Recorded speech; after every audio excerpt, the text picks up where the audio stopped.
Okay, so let's all just be clear. This is my first time speaking in front of a live audience, and I am shitting myself, okay? So bear with me. So I can't speak in front of a live audience. I can't travel halfway across the world. I can't go for that promotion. I can't be all of me because then people will think I'm too much. How many of you in the room here have that little voice playing inside your head that says, I can't? Yeah, she's a little bitch, right? I'm here to tell you that you can, okay? You can tell your story. You can do whatever the hell you want. Nobody's in charge of you except you.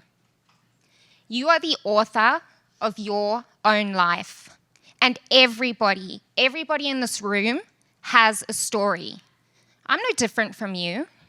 I was born in Africa, in Zimbabwe, and it was awesome. I was like this wild child running around with no shoes, climbing trees, making rope out of bark. Like, that's who I was. And I was bullied severely for being the odd one out, for being the nerd, for being the bookworm. Because frankly, I prefer books over people. I'm not gonna lie. Books are like a holiday for my very overactive brain. And so I experienced that. On top of that, I don't know if any of you are familiar with the political situation in Zimbabwe, in Africa, but we were farmers. We were tobacco farmers there for 15 wonderful, wonderful years, when all of a sudden, have any of you seen Blood Diamond? You seen that movie? That was my reality at the age of 14. We had people killing each other, beating each other, kicking people off their farms, having people show up on our doorstep and saying, hey, none of this is yours anymore. You have 5 minutes to get off, or we're going to kill you. And they weren't joking. People were getting beaten to death with sticks wrapped in barbed wire, whilst their kids watched. We were locked in our house for days on end with people drumming outside of our gates. It wasn't safe. It was terrifying. And I went to an all-girls boarding school. I only went home once a month. And one night, I got woken up by the matron, and she said, Tarryn, we don't know where your parents are. They've had to flee the farm. So I thought, okay, I'm an orphan. My parents are dead. Nobody knew where they were. I had to go back and lie in my bed. I was 14 at the time. Go back and lie in my bed and wait for news. If we find your parents, we'll let you know.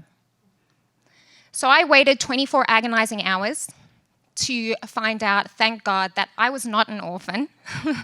My parents had managed to escape. And we applied to come to Australia. They wouldn't accept us as refugees. And so we had to go through all the visa and the paperwork, and there were 4 of us in our family, and the paperwork for each person is like, it's a mega load of paperwork, you guys. Nobody's got time for that. Anyway, so it took a year for the paperwork to go through, and during that time I was thinking to myself, this is my chance.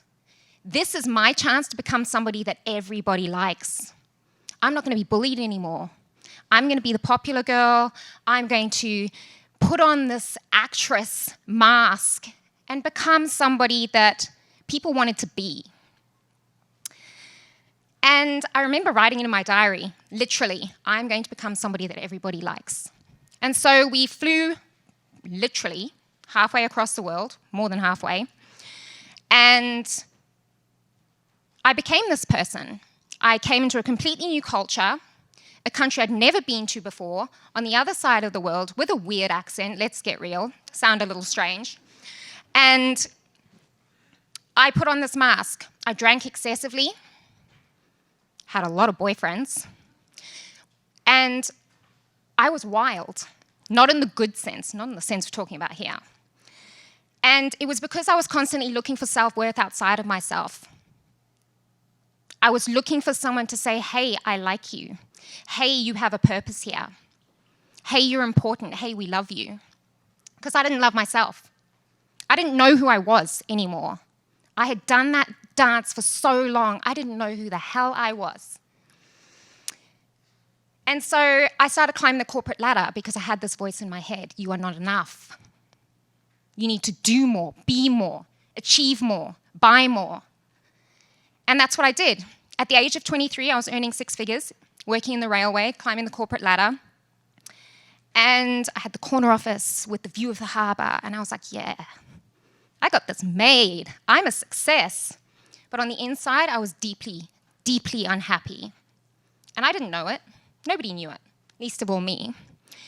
Anyway, into the universe to give me a nice big backslap, and I had a spectacular burnout.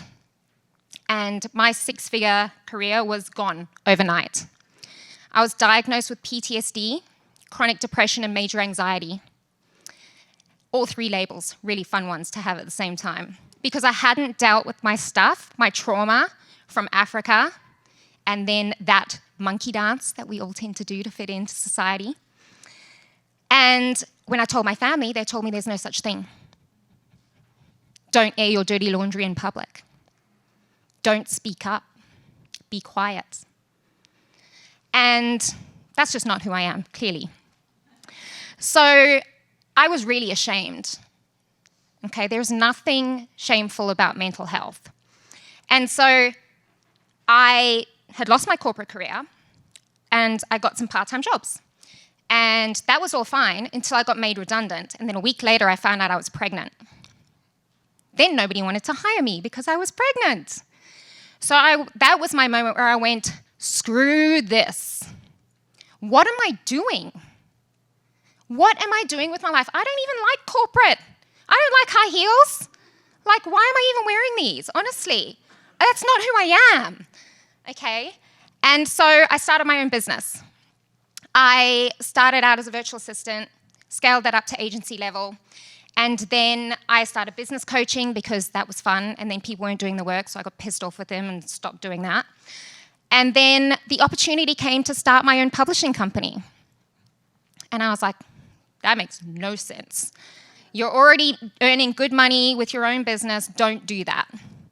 Anyway, a few signs later, I was like, okay, I'm jumping in. Because with me, it's all or nothing. You're either going to do it, and you're going to do it scared, like I am scared right now. And I did it.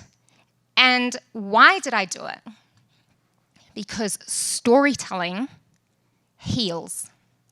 Storytelling connects. Storytelling takes down that barrier where you see somebody on social media or a professional website and you go, oh my God, they're so put together. Oh my God, I wish I was like her. But that's not what people want anymore. I don't think they ever really wanted it. Storytelling is one of the most ancient arts that we have as humans. When we used to be really wild in our little loincloths and sit around the fire, that's how we learnt. That's how we passed down laws. That's how our children learnt. When the women were all gathering around the fireplace, you know, cooking together, washing together, telling stories, it makes you feel. How many of you here today, you've heard amazing stories, feel like you now know somebody, even though you've only known them for 5 minutes? You might have had a conversation in the break. How many of you? Yeah? This is the power of storytelling. This is why I am so passionate about books and why I chose to take that leap even though I was scared. So, the message is, be all of you. Don't worry about what anybody says. And you can. You are worthy. Thank you. Thank you for being here.